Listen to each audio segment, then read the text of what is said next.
Hello and welcome to this incredible episode of Crush Your Mountain Wellness. And I'm going to tell you what, this is a day that I've been waiting for quite some time because I have an example in a lot of ways. You might even say that because of our heritage, we're brothers from another mother because he has a Caribbean background and so do I. And I'm so thrilled about that in itself. But unlike me, he's got the coolest accent because he's British, you see, and all I know about that is my grandmother singing Royal Britannia when I was a kid. Let me tell you about this gentleman that was just flashed on the screen, Robert Stephenson, and I know that's not his title, but I'm going to call him Sir.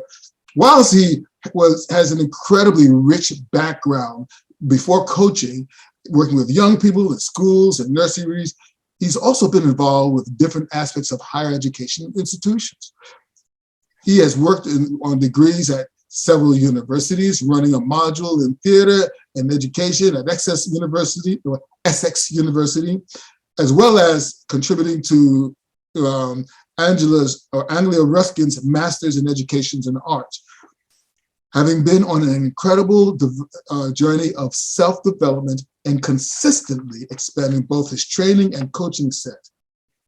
Initially trained as an NLP practitioner and hypnotherapist, he went on to pass his diploma in transformational coaching before adding a number of other accredited coach training courses, as well as David Drake's narrative coaching and Simon Western's analytic network coaching, Peter Hawkins' advanced coaching, and Claire Dale's physical intelligence program.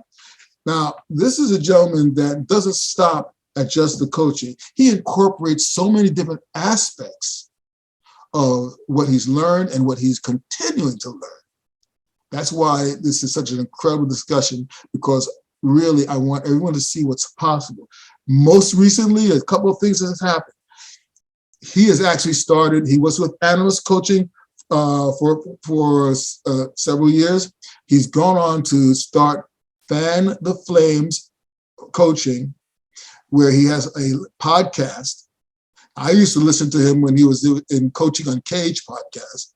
But he now has Fan the Flames coaching, and you can catch it on YouTube like I did recently. And also, we're going to talk about this for sure.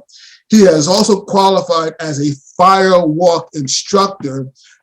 Robert Stephenson, Sir Robert Stephenson, welcome to Crush Your Mountain Wellness. Hey Henry, I'm so glad to be here. We've taken our time to make this work. I'm so glad we have. Well, I'm thrilled. As I mentioned, my niche is more dealing with reducing type 2 diabetes and reversing it, as well as life coaching. I do that through muscle building, through exercise, through a number of different modalities. But you, sir, have gone through some changes and some transformations yourself. So first of all, with all of the training and coaching, we have the NLP in common. That's, in here in the Americas, Anthony Robbins is like the king of NLP, and he actually, through one of his trainings kind of changed my life in a lot of ways. So you yourself, tell me about your transformations over the years, first of all, and how did what limiting beliefs did you have at first, and then how did you overcome them? How did you break through those? Oh, wow. Okay, so that's going back, isn't it? So I think I was really lucky when I started because I didn't know much about coaching or NLP when I started. I was working with a lady called Matilda Gilbert, and we were working on an arts education program together. And she was just amazing at holding groups. I always used to say, I thought I was a good facilitator. I met her and I was just like, I'm a beginner. What are you doing? You got some skills. And she talks about a lot of her training and the work that she'd done and the effort that she puts into what she does. And she talked about coaching and NLP.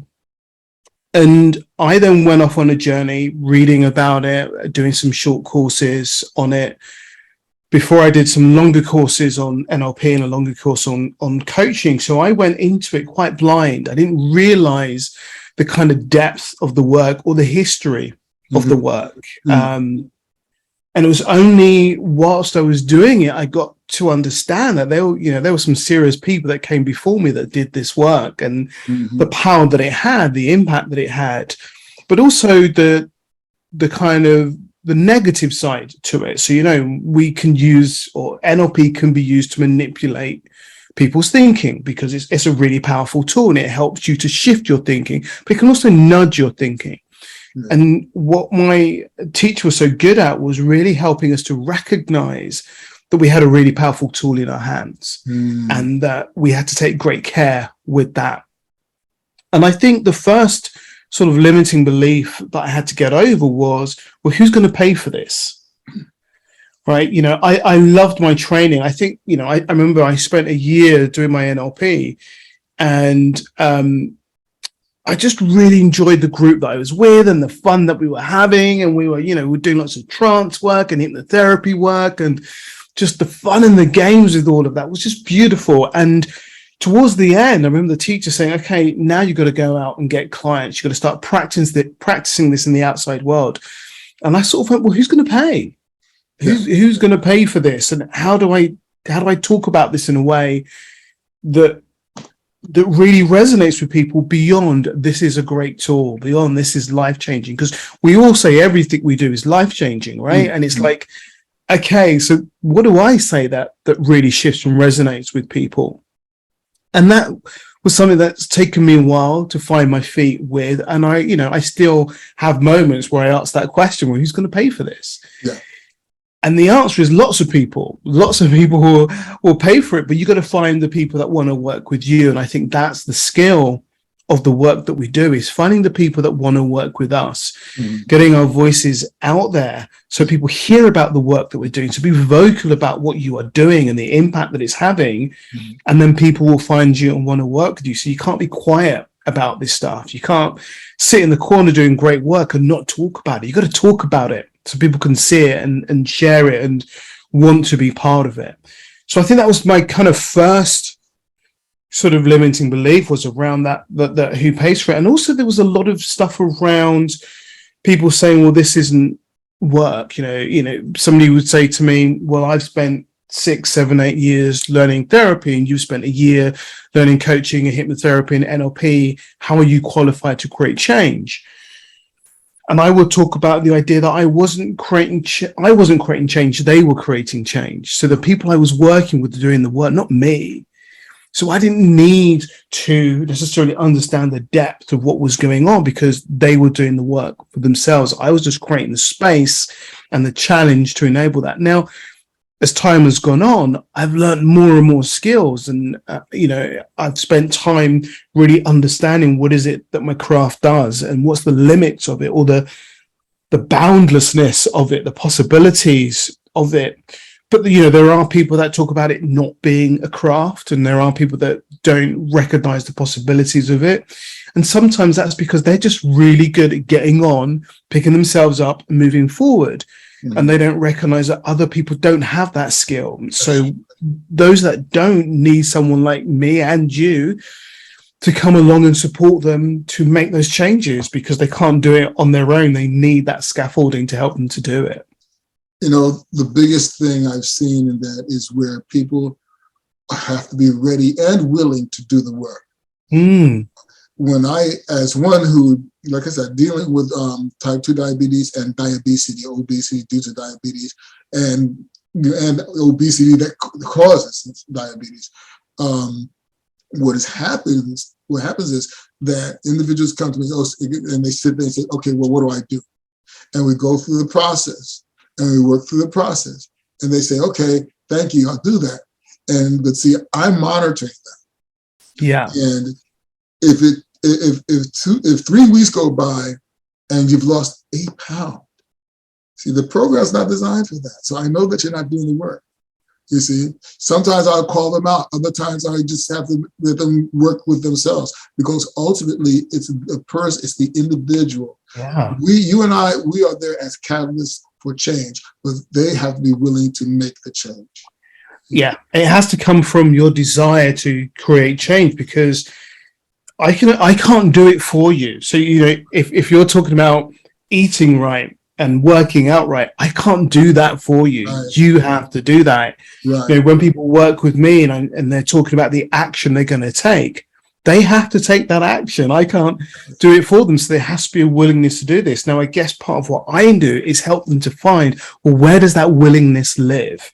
Right. Is that willingness, is that part of their values set? Is it part of their vision of what they want to create? Is it part of the legacy that they want to leave behind? Is it the calling that they have that they need to tap into? What's that thing? And often what I find is when we find something that is bigger than ourselves, that's when we start to really motivate, because we can't do it on motivation alone, because we get tired. We need something that's going to be that bigger vision, that purpose piece that's way beyond us. Mm-hmm. That we go, okay, I'm waking up every morning trying to get to there. That's where I'm going. And I'm not just moving towards it, I'm being pulled towards it. So yeah, I need to make effort, but the effort, it's not that it comes easy, but I have the desire to move towards it and make it happen. And I think when people have that, when we find that piece, then it becomes effortless. Then it gets into flow and movement, because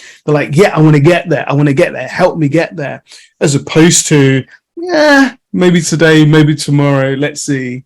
Right. The biggest challenge with individuals sometimes, they immediately put up their walls. Well, see, here's what I want to do this, but I don't like this. I hate that. I don't want to do that, and I can't eat that. That's kind of the way things go on this side, And then there are those that, like you said, they're especially in I would say the African American community as a community of resilient people who, because of the struggles. They've learned to just look, okay, this is what it is. We're going to deal with it, and we're going to, and that's how it works. And it has worked against them in some ways, against us in some ways. Why? Because when it comes to a tool and a modality like this, it doesn't click that it's something that's needed. But yeah, I just want to jump in there, because when we say this is what it is, sometimes what we're doing there is we are creating a limit for ourselves. We're creating a boundary. We're going, this is life. Life's tough. That's what it is. And life is tough, or can be tough, and it can be easy, and it can be sweet, and it can be beautiful. But when we go, well, this is what it is, that's the end of it. It's like, well, actually, there can be more, right? What's the belief that lives with, like, this is what life is. This is all that life can be. When there might be more to it, but we've got to push the envelope to get there. We've got to explore. We've got to experiment. We've got to connect. We've got to find our tribes and our communities in order to go beyond those limiting beliefs of what our limits might be, what that stop point is.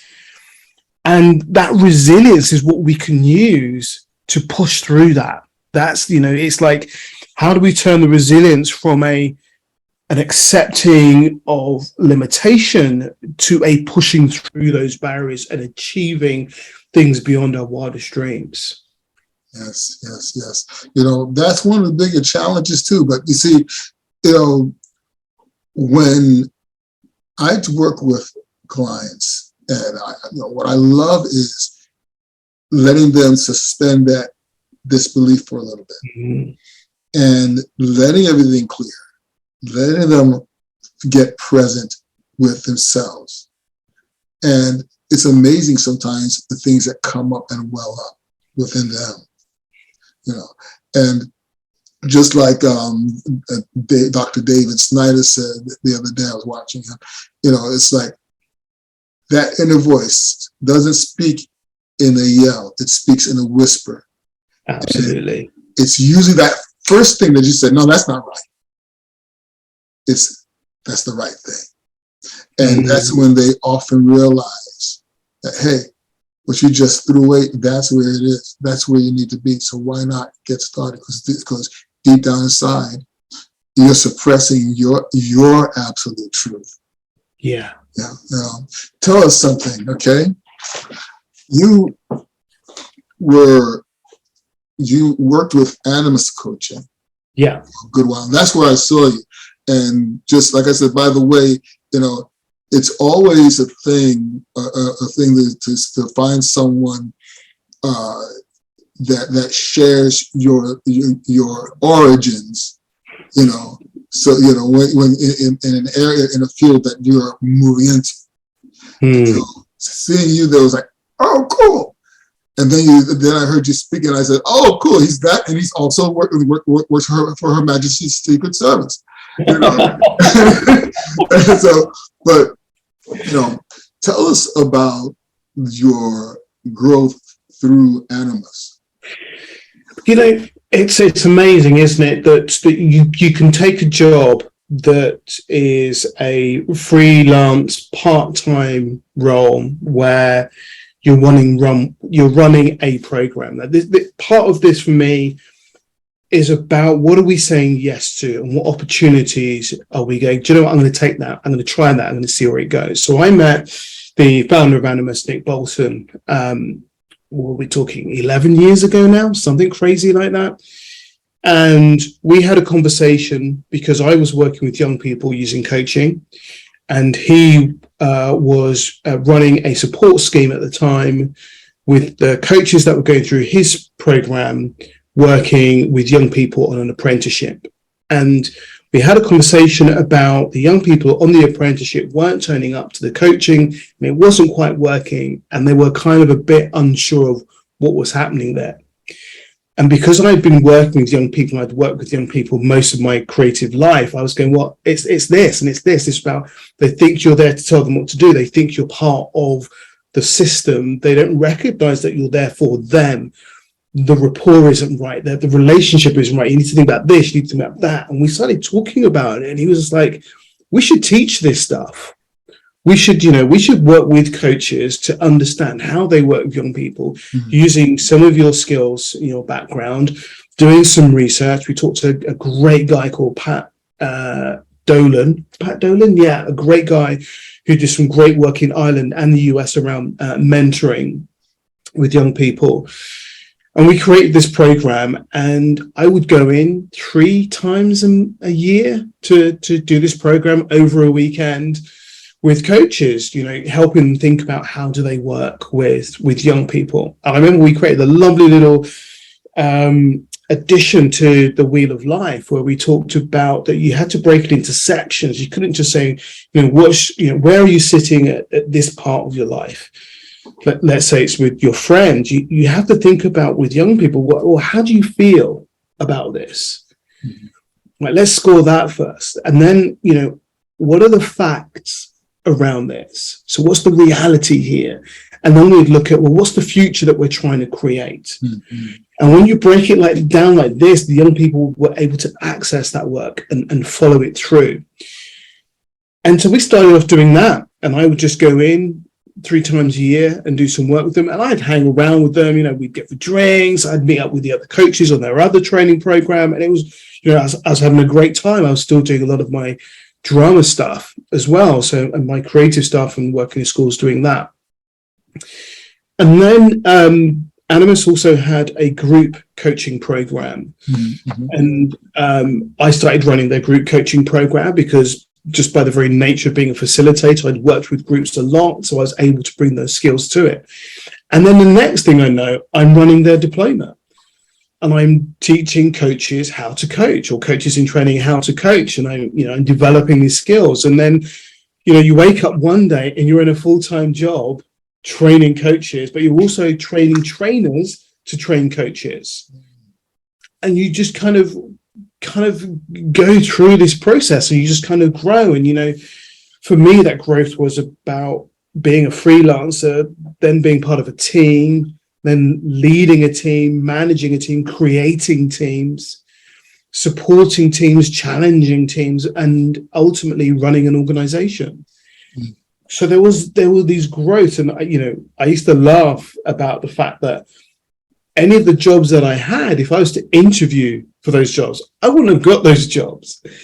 But being part of the organization, you were able to move and shift and bend. And one of the things that, you know, Nick is very good at, he's very, you know, provocative. So he's pushing, he's challenging, he's asking those difficult questions, and he's challenging you to step up and step into something bigger than what you see for yourself.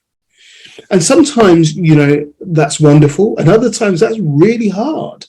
It's really tough because you've also got things that don't work when you're stepping into new spaces. So there was dealing with what's not working, as well as with, hey, isn't this brilliant and wonderful and amazing? And I think one of the greatest achievements of my career working for that organization, for Animus, was when we went into lockdown because of COVID.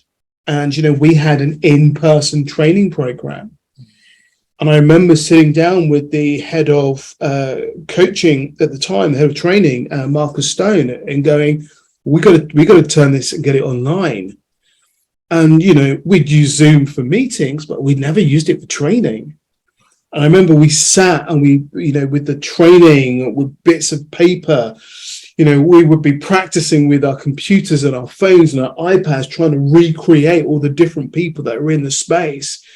And I had all the other trainers, you know, creating videos for them and saying, this is how you do this, this is how you use that, and right, let's practice this. And, you know, the rest of the team supporting in the background to shift us from an in-person organization to a virtual training organization, literally overnight. And, you know, that's one of my proudest moments, is working with the team that were able to do that, were able to run with that, and to make that happen. And so there were some amazing things that happened, you know, working there, some wonderful growth. And, you know, I got to do the podcast, which is how we connected. And I remember when we first started it, I was like, what am I doing? How does this work? And over time, you know, with practice, with feedback, with challenge, really got into a groove and found, you know, what does it mean to interview people for me? What does it mean to have conversations about coaching where we can start to pull in different ideas, how people work differently in this realm, and, you know, share that with coaches that are up and coming, that can really tune into, oh, okay, that person works like that, that's what I want to do. Or okay, I want to go and do that person's training program because I want to develop those skills a little bit more as well. And, you know, when Animus and I parted ways, I remember saying to myself, well, I want to do a podcast. I want to keep coaching. I want to train. I don't know how those things are going to happen, but I have absolute faith that they will happen. And that's what I'm going to make happen. And over time, through connection, through conversations, I've able to bring that about, but I've also been able to bring different things to that space. I've been able to ramp up my whole thing around narrative coaching and the stories that we bring. You know, I've worked with Claire Dale to really lean into, so what is it that the body's saying and how does that work? So we can think about that in the coaching space, and we can have conversations with our clients about, you know, not only where do you feel something, but what is that feeling telling you? You know, what might be the story of that body part as it aches when you say that? Yes. You know, when you feel that pain and you say it's in my stomach, well, what's your stomach trying to say to you? You know, can we listen to that? Can we get mindful in that moment and just pay attention to what our bodies are trying to tell us? Because our bodies are talking to us all the time. And, you know, when we have burnout and we look back of the journey of getting to burnout, people often say, well, you know, I had the flu, I had this sickness, my body ached, this was going on. And the body's been talking and screaming sometimes. And then it goes, I can't take this anymore. We've got to shut down. Yeah. so I've been able to bring in new ways of working. And as you know, recently I've gone and done my firewalk instructor training. We're going to get to that because I am definitely going to touch base with that. But before we do that, I have to ask you a couple more things about that. So, you know, so Animas coaching on Cage, then we hit COVID and you guys had to do a shift similar to us. Now, I'll tell you a fun fact about me. I'm one of Jehovah's Witnesses, so I work with individuals on a spiritual level, and serving as an elder, it's even more so because we're kind of teachers training teachers, and then we're working with the public and things like that. Secularly, you know, like you, I have worked with. One of my first jobs as a kid was working with young folks. You know, I mean, it was weird. I mean, I went to McDonald's to get a job. They didn't put me behind to flip burgers. They put me to work with the kids. I was the most popular. I was more popular than Ronald McDonald in my hometown. It's weird, but that spilled over the years because I've always worked with the young ones throughout the congregations I was in, even secularly on my jobs. I always tended to work with younger ones who were just coming on, especially the kind of the lughead ones that needed a little bit of guidance, you know. And even most recently, I have a couple of individuals, one young fellow who's got some challenges, and I've known him now. I've known him since he was 8 years old and worked with him since he was 8 years old. And when I first met him, he was on 5 different medications. And he went through a whole lot, and he ultimately refused to take the medications. But believe it or not, that was the best thing for him. And you know, that's the other thing. But I don't wear the label that you wear, but we have this too in common. But you've done so much more with it because you, sir, are creative, Robert. So talk a little bit about being. You were an actor for some time. Yeah. So originally, I trained as an actor, and I think acting and coaching have a lot in common, because as an actor, when you take a part, you're asking the character that you're becoming. You're exploring. So why did they do this, and where did this happen, and who was involved in this, and when did this happen? And as a coach, you're asking those same questions to the people that you're working with. You're asking, so what is it you want, and how did you get there, and how did you get here, and how do you want to get there, and what's in the way, and the what if questions. You know, what if you did this, what if you did that, how can we break through this, how can we open our imagination and move through this? So my acting's really fed into my coaching. But yeah, I trained as an actor. I also trained as a mime artist. So I did a lot of physical theatre. I worked with my 2 best friends, Isaac and Steve, and we had our own company called Unclassified Arts, and we toured physical theatre around the world. Wow. And we did that for a good few years. And, you know, in between touring, we would do a lot of theatre jobs. We did some TV. We did some film work. And there was just a shift for us as an organisation where we would get more funding to run workshops and educational programs than we would to put on plays. So we just, you know, as a self-funding organisation, we just found ourselves doing more and more of that sort of work, which led me into the sort of educational piece that I was doing, which is where I met Matilda. But yeah, for a long time, I was a creative artist, and that sort of creativity stays with me. You know, it's what helps me in my thinking, because it's like, how do I get creative with this? What's another way to do this? What's another way through?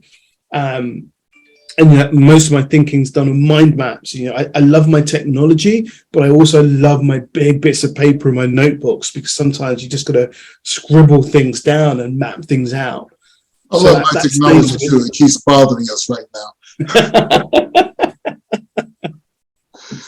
Turn that thing off.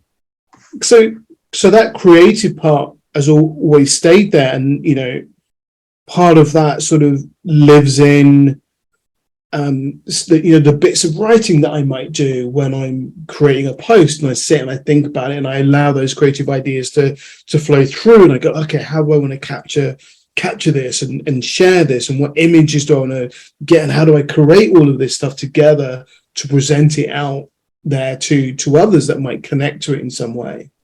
Yeah, that's very cool. So now you have all this power, as it were.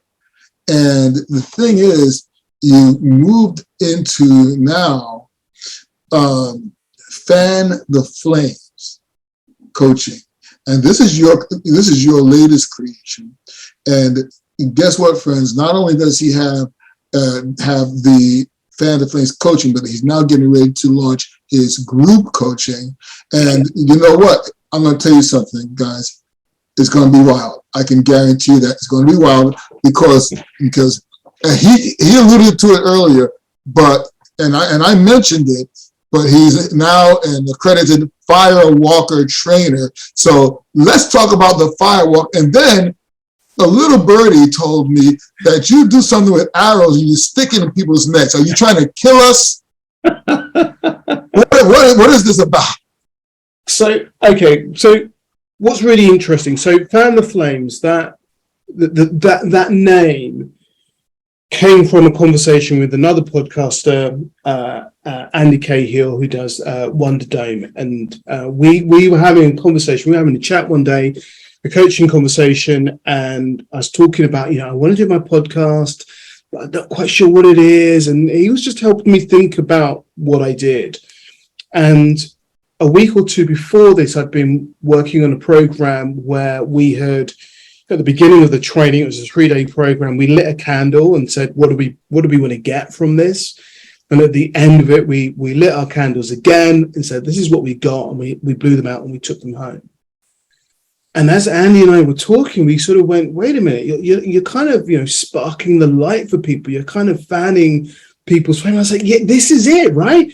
That's what I'm doing. I'm working with people to go, what's that little spark? What's that little thing that we need to give little air to? We need to speak to, give a bit of oxygen to, so we can turn that into a roaring fire.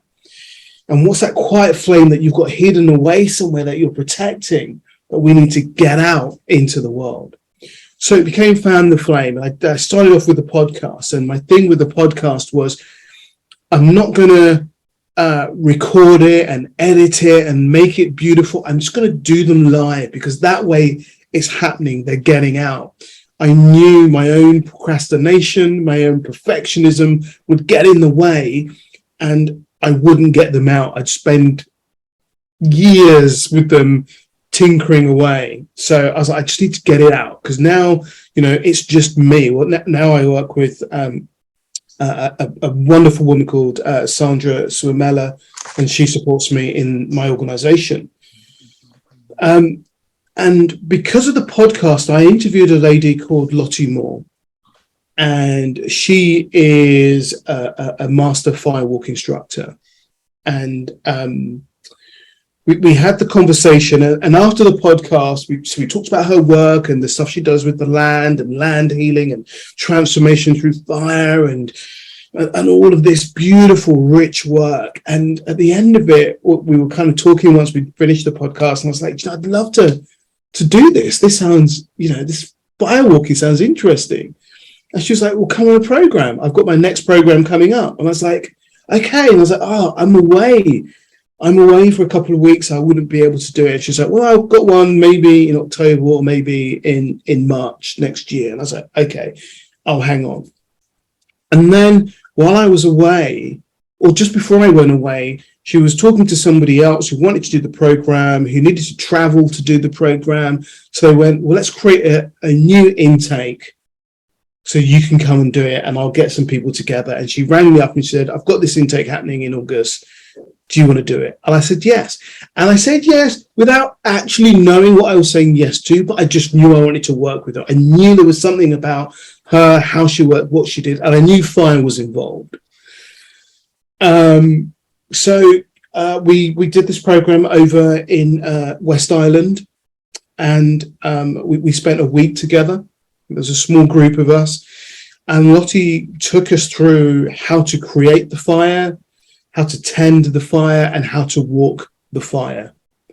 And it's an amazing. It's hard to put into words what it's like, because you make this fire with these dried out logs, so they've been aged or seasoned for 2 years, so they're dry. So when you light them, they go up, and this fire is hot.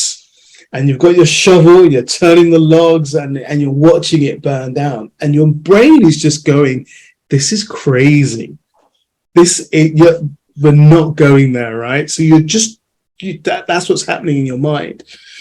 And then the fire, it takes about an hour and a half, 2 hours to burn down until you've just got these hot, glowing red coals.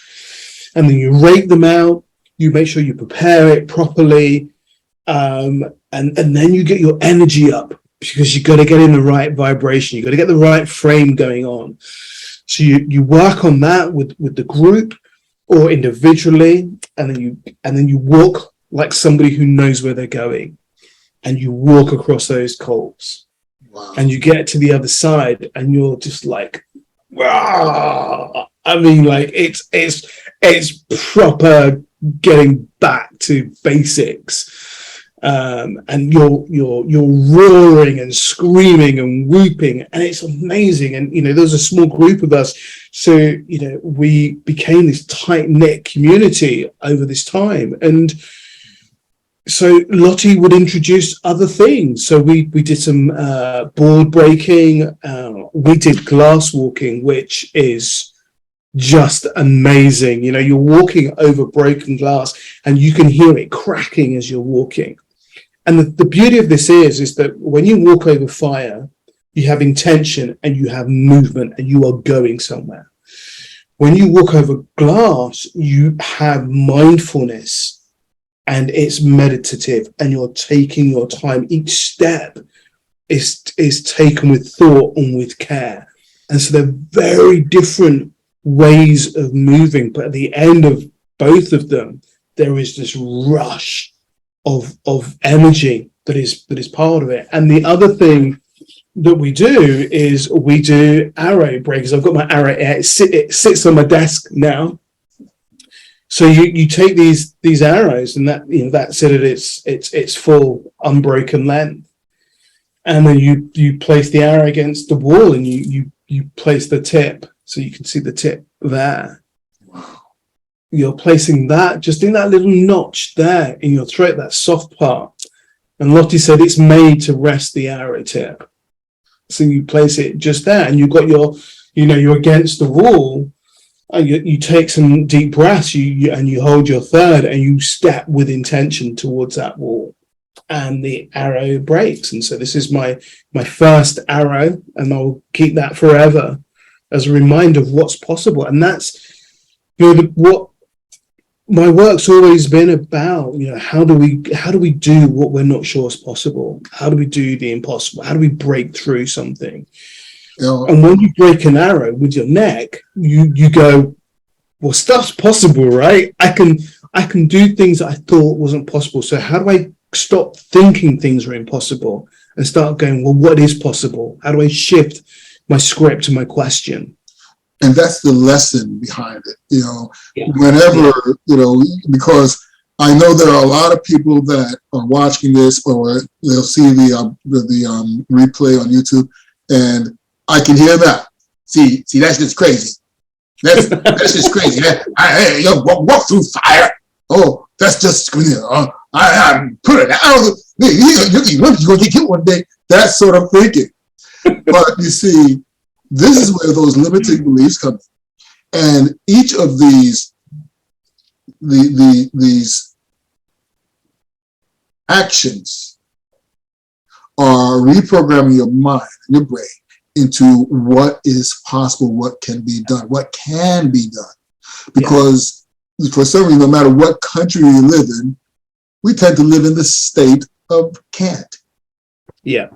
And when we suspend the belief that we are in that state and we go beyond, then we learn what's possible. Yeah. It's feeling the fear and doing it anyway. And it's also about getting the right resources together, because sometimes we try stuff and we haven't stopped to go, what do I need to make this happen? Now, I know that in order to do that work, I needed to do it with Lottie. I couldn't do it on my own. I also recognize that this stuff takes care. It takes preparation. It takes skill. Mm-hmm. You know, if somebody finds an arrow, don't just go sticking an arrow in your neck and trying to, work with somebody who knows what they're doing.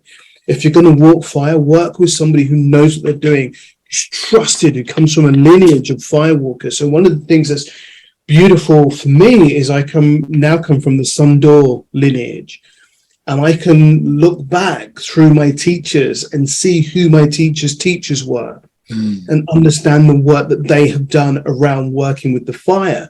So it's not just somebody who's just had the idea. There's been serious work put into, and going back to, so how did our ancestors work with fire? What was that about?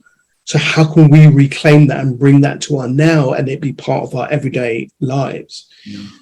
And, working, creating Fan the Flames and then walking fire just feels like, that there is a path there for me that I'm not aware of. Yes. And it's kind of emerging and uncovering, and I'm going, okay, I'm just going to keep walking this and see where it takes me. Yeah. Well, I'll have to, we are going to be here all night if we keep going, because you're a ball of fire yourself.